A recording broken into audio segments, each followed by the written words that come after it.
A lo largo de la historia, miles de artistas han sido adorados, seguidos y en algunos casos asesinados por sus propios fans. No estamos hablando de haters ni de rivales, hablamos de admiradores que cruzaron la línea de la devoción a la locura.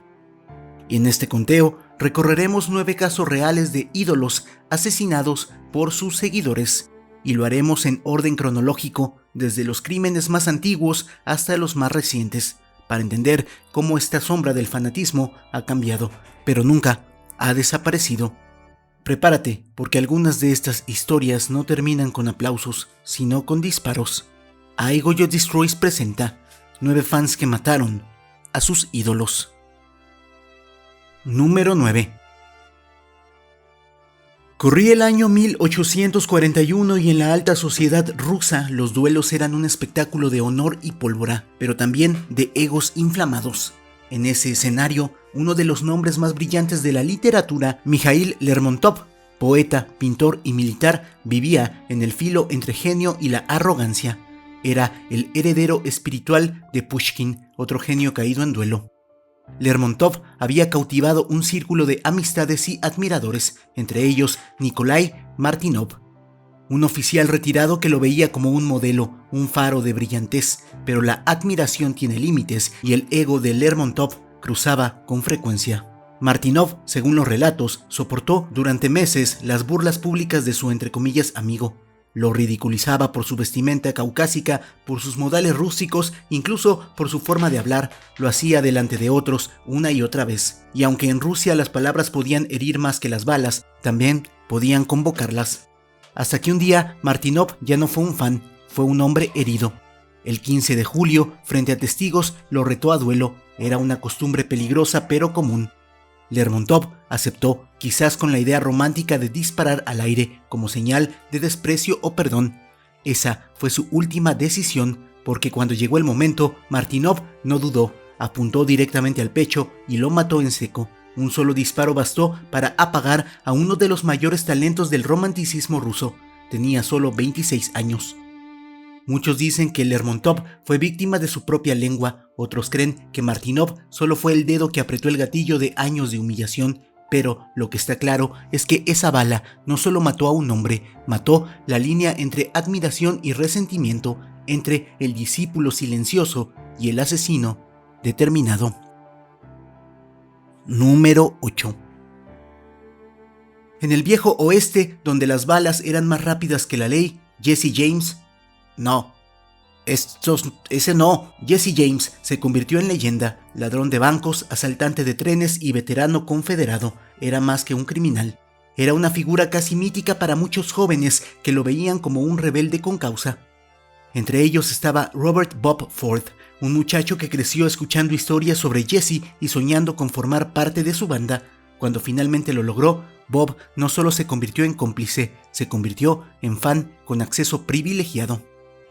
Pero la admiración tiene un precio. Ford vivía a la sombra de James y aunque lo veneraba, también lo envidiaba. Jesse era el líder, el famoso, el que tenía canciones dedicadas en las tabernas. Bob apenas era el nuevo y entonces llegó la tentación.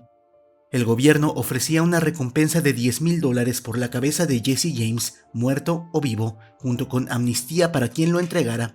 Bob tenía 2 caminos: seguir siendo un segundón fiel o traicionar a su ídolo por la oportunidad de volverse famoso como él. El 3 de abril de 1882, la decisión se hizo eterna. Jesse estaba en su casa, confiado, desarmado, colgando un cuadro en la pared. Ford se levantó, sacó su revólver y le disparó por la espalda, directo a la nuca. Lo mató en silencio, sin advertencia, sin duelo. El héroe del forajido murió de espaldas a quien creía su aliado. Bob Ford fue recompensado, sí, pero no como él esperaba. Fue llamado cobarde, traidor, Judas. El público no celebró al asesino, sino que lo condenó por haber matado al ídolo que tanto decían odiar, pero aún más amaban. Bob pasó el resto de su vida huyendo del estigma hasta que fue asesinado también, años más tarde. Así terminó la historia de Jesse James, no en una emboscada policial, no en un tiroteo glorioso. Murió en su sala, traicionado por un fan que soñaba con ser como él. Número 7. Era la noche del 8 de diciembre de 1980. John Lennon, ex-Beatle, ídolo de masas, pacifista y artista total, regresaba a su apartamento en el edificio Dakota en Nueva York. Había pasado el día grabando con Yoko Ono. No sabía que alguien lo había estado esperando todo el día, alguien que alguna vez lo admiró profundamente, pero ahora venía con un revólver y una copia de El Guardián entre el centeno bajo el brazo. Se llamaba Mark David Chapman. Chapman era fanático de los Beatles desde su adolescencia, pero algo se quebró en su mente con el paso del tiempo. Se obsesionó con la idea de que Lennon era un hipócrita. Hablaba de paz, pero vivía rodeado de lujos. Lo que empezó como admiración se transformó en una mezcla de devoción, resentimiento y desequilibrio. Ese mismo día por la mañana, Chapman se acercó a Lennon para pedirle un autógrafo. Lennon, con su típica amabilidad, accedió, le firmó un disco, posó para una foto y siguió con su vida, sin imaginar que acababa de mirar a los ojos de su asesino. Horas más tarde, al regresar a casa, Lennon bajó del coche con Yoko a su lado, caminó hacia la entrada del edificio y ahí, en medio de la calle, Chapman le disparó 5 veces. 4 balas impactaron. Lennon cayó en la acera, desangrándose. Fue declarado muerto al llegar al hospital. Chapman no huyó, se sentó a leer su libro mientras llegaba la policía. Dijo que había matado a Lennon porque era muy famoso y porque, según él, tenía que morir. La noticia sacudió al mundo entero. No era solo la muerte de una celebridad, era el asesinato de un símbolo, de una generación que creía en el amor y en la música como armas contra el odio, y el verdugo había sido alguien que lo admiraba. John Lennon fue enterrado con flores y canciones, Mark David Chapman fue encerrado con sus demonios, y el mundo entendió demasiado tarde que incluso los mensajeros de paz pueden morir por la violencia de quienes alguna vez los amaron. Número 6. En los años 80, Rebecca Schaeffer era la promesa brillante de la televisión norteamericana. Tenía apenas 21 años y ya protagonizaba la serie My Sister Sam. Era carismática, natural, con una sonrisa que parecía hecha para las cámaras. Pero también fue, sin saberlo, la fantasía diaria de un fan llamado Robert John Bardo, quien la veía no como actriz, sino como una especie de novia espiritual, una musa lejana que, según él, le pertenecía. Bardo era un joven con trastornos mentales y una historia marcada por la obsesión. La seguía desde hacía años, le escribía cartas e incluso viajó a Los Ángeles con la intención de verla. La primera vez no logró encontrarla, pero insistió hasta que lo consiguió. Pagó a una agencia de detectives para obtener su dirección personal usando registros públicos. En ese entonces no existía una ley que protegiera a celebridades de este tipo de invasión. El 18 de julio de 1989, Rebecca se preparaba para un casting importante. Estaba en casa, tranquila, cuando sonó el timbre. Abrió la puerta y ahí estaba Bardo. Le dijo que era su fan, que la amaba. Ella, con educación, le agradeció, pero lo despidió. Él se fue solo para regresar minutos después, y cuando Rebecca volvió a abrir, él sacó una pistola y le disparó directo al pecho, a quemarropa. Ella murió en el hospital poco después. Tenía 21 años, una vida entera por delante, un futuro lleno de papeles, premios y tal vez tranquilidad. Pero todo fue arrebatado por un fan que confundió la ficción con el derecho de poseerla. La muerte de Rebecca cambió las leyes en Estados Unidos, se crearon normas de privacidad para actores y figuras públicas, pero el cambio llegó demasiado tarde para ella. Su historia sigue siendo uno de los recordatorios más crueles de que el amor de un fan no siempre es amor y que a veces es solo una obsesión con pistola. Número 5. Andrés Escobar no era solo defensa central de la selección Colombia, era su rostro más noble. Le decían el caballero del fútbol por su elegancia, su disciplina y su forma limpia de jugar. En un país atravesado por el caos del narcotráfico, él representaba otra cara, la del esfuerzo honesto, la del fútbol como redención. Pero en el Mundial de 1994, Colombia, una de las favoritas para sorprender al mundo, fue eliminada prematuramente y Escobar cometió un error fatal. Anotó un autogol contra Estados Unidos. Colombia perdió 2-1 y fue eliminada en fase de grupos. La prensa lo destrozó. El país entero entró en duelo, pero algunos lo tomaron como una traición personal o peor, como una deuda financiera. El 2 de julio de 1994, días después de volver a Medellín, Escobar salió por la noche a despejarse. Fue a un bar, luego a un estacionamiento. Ahí fue confrontado por varios hombres presuntamente ligados a una red de apuestas ilegales y al narcotráfico. Entre insultos y provocaciones, uno de ellos, Humberto Muñoz Castro, sacó una pistola y le disparó 6 veces. Según testigos, con cada bala gritaba "Gol". Andrés murió horas después, tenía 27 años. El asesino era un sicario, pero el crimen no fue solo un ajuste de cuentas, fue la expresión más salvaje de un fanatismo deformado, de un país que había hecho del fútbol una religión y que convirtió a uno de sus santos en chivo expiatorio. En su funeral, miles lloraron con rabia y vergüenza, porque Colombia no solo perdió a un jugador, perdió a un símbolo de esperanza y lo perdió a manos de quienes decían amar el fútbol más que nadie. Si te está gustando el vídeo, no olvides suscribirte y dar like. Y antes de seguir, brevemente te presento al patrocinador de este vídeo, la tarjeta de crédito Story, que me ha ayudado mucho, sobre todo para salir de emergencias en mi labor como rescatista. No te pide historial crediticio, no tiene anualidad y me ha permitido llevar un mejor control en los gastos de emergencias veterinarias. Puedes diferir compras a meses sin intereses y al comenzar a usarla generarás historial crediticio, lo que te permitirá en un futuro adquirir un crédito para una casa o un auto. Si tú también quieres empezar tu historial o simplemente tener una tarjeta sin tantas complicaciones, esta puede ser una buena opción. Te dejo el link en la descripción y el comentario fijado. Continuemos. Número 4. Selena Quintanilla era más que una cantante, era un fenómeno cultural, la voz de una generación tejano-mexicana que veía en ella la posibilidad de brillar sin pedir permiso. Su carisma era magnético, su música cruzaba fronteras y su sonrisa parecía imbatible. A los 23 años, Selena ya era una estrella y tenía su propio club de fans. Al frente de él estaba Yolanda Saldívar, una mujer que pasó de ser fanática a amiga y luego a empleada cercana. Saldívar estaba a cargo de las boutiques de ropa de Selena y del club de fans. Era su sombra constante. Muchos del entorno de la cantante desconfiaban de ella, pero Selena, de corazón enorme, la defendía, hasta que los números no cuadraron. Se descubrió que Yolanda había estado robando dinero. Selena quiso resolverlo sin escándalo. Acordó encontrarse con Yolanda el 31 de marzo de 1995 en un motel en Corpus Christi, Texas. Lo que debía ser una conversación final terminó en tragedia. Tras una discusión, Yolanda sacó un revólver y le disparó en la espalda. Selena corrió herida hasta el lobby pidiendo ayuda. Logró decir el nombre de su asesina antes de desvanecerse. La noticia paralizó a todo un continente. La imagen de Yolanda Saldívar esposada, llorando en una camioneta policial, fue la imagen más amarga de una traición absoluta, porque no fue una hater quien la mató, fue alguien que decía amarla, una mujer que coleccionaba cada movimiento de Selena como una reliquia.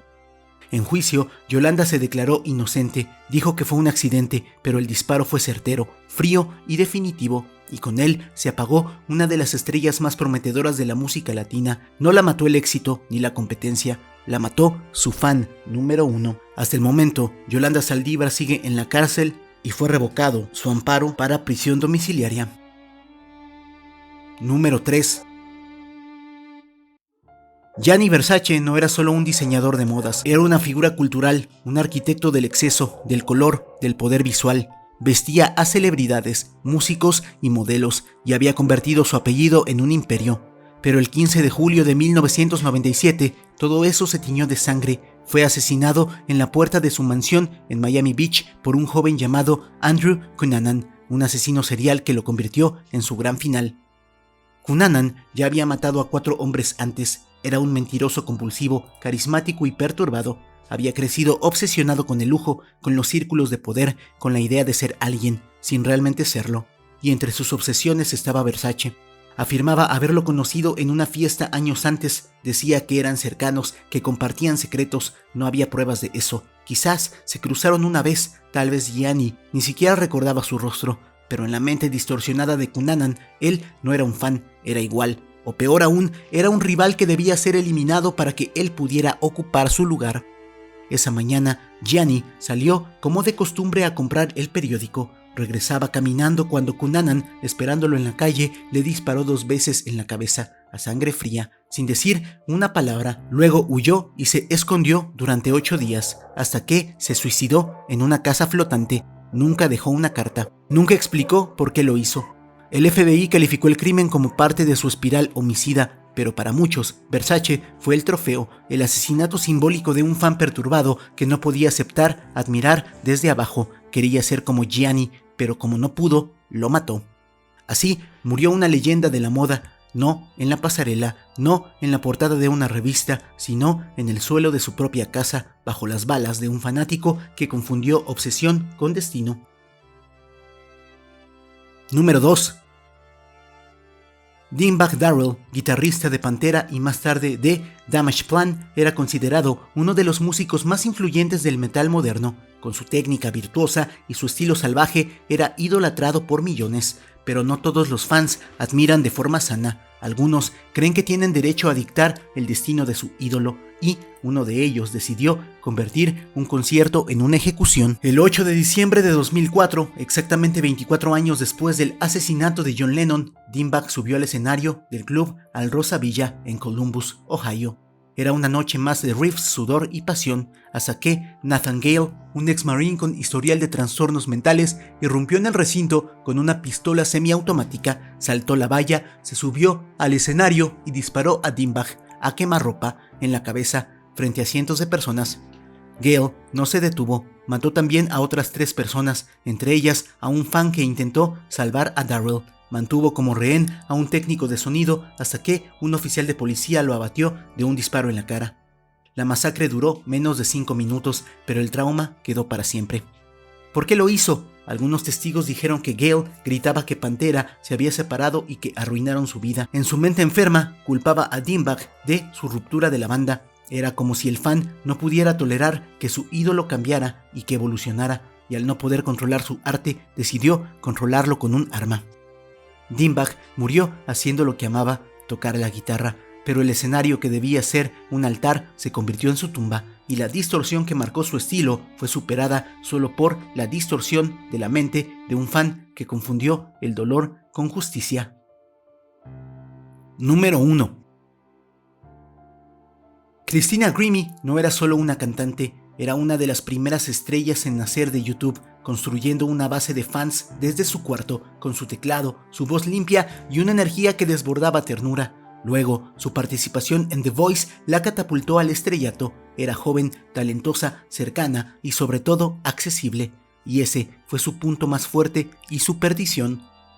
El 10 de junio de 2016, Christina acababa de terminar un concierto en Orlando, Florida. Como era costumbre, salió a firmar autógrafos, tomarse fotos y abrazar a sus fans. Lo hacía siempre, porque para ella el éxito no tenía sentido si no lo compartía con quienes la habían llevado ahí. En la fila estaba Kevin James Loibl, un joven de 27 años, desconocido para todos, pero no para sí mismo. En su mente había creado una relación unilateral con Christina, la idealizaba, se obsesionó con ella a través de internet y luego decidió que si no podía tenerla, nadie más lo haría.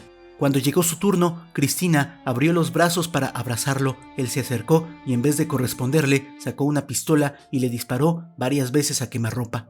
Su hermano Marcus se lanzó sobre el atacante para reducirlo, pero Loibl se disparó en la cabeza antes de ser detenido. Christina fue trasladada al hospital, pero murió horas después. Tenía apenas 22 años.